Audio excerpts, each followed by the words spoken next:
Cricket is broken. Structurally, it's in disarray.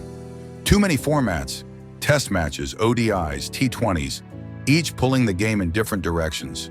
An overload of leagues and tournaments, IPL, PSL, BBL, CPL, the 100, pointless bilateral series, endless ICC events, World Cups, Champions Trophies, Test Championships, every single year. Too many matches, too little meaning.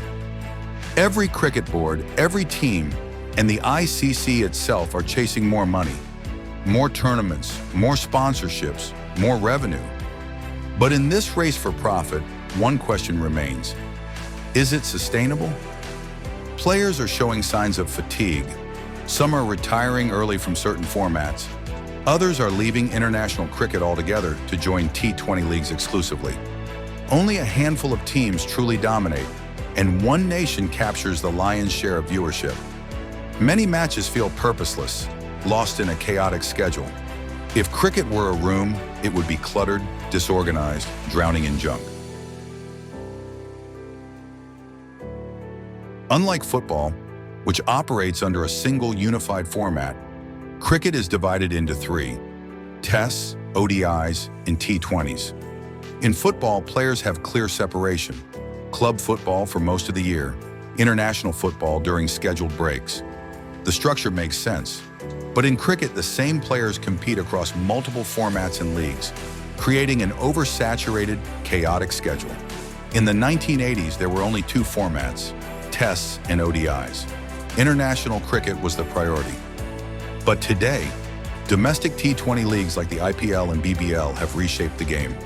These leagues offer bigger financial rewards than international cricket, forcing players to rethink their priorities. Cricket has outgrown its old structure. Without reform, the game risks overextending itself, diminishing its appeal, and losing its identity.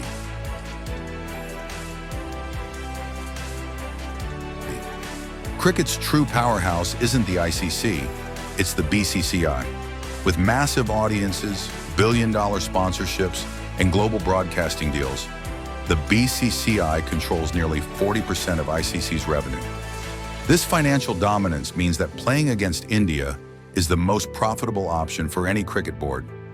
That's why major teams prioritize bilateral series with India, while non-India matches struggle to generate revenue. The ICC floods cricket with tournaments. Every year there's an ICC event, sometimes even two. ODI World Cup every 4 years. T20 World Cup every 2. Champions Trophy, a smaller version of the ODI World Cup, every 4. Test Championship every 2. The problem? Too many tournaments dilute their importance. What's the point of the Champions Trophy when it's just a shorter ODI World Cup? And do we really need a T20 World Cup every 2 years? Fewer ICC events would mean higher stakes, more anticipation, and a better organized cricket calendar. Test cricket is experiencing a resurgence, thanks to recent changes. T20 is the future, fast, entertaining, and commercially successful. But ODIs, they're struggling. The 50-over format lacks the appeal of T20s and the prestige of tests. Players and fans are losing interest. The rise of franchise T20 leagues is undeniable, but cricket's structure isn't maximizing their potential.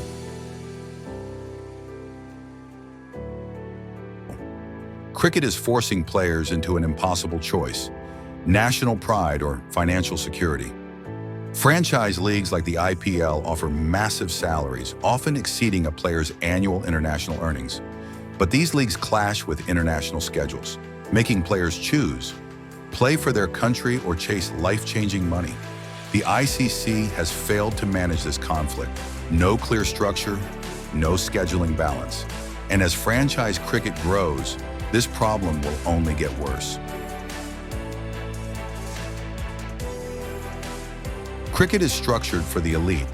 The top 10 teams get all the attention: TV time, sponsorships, and high-stakes series.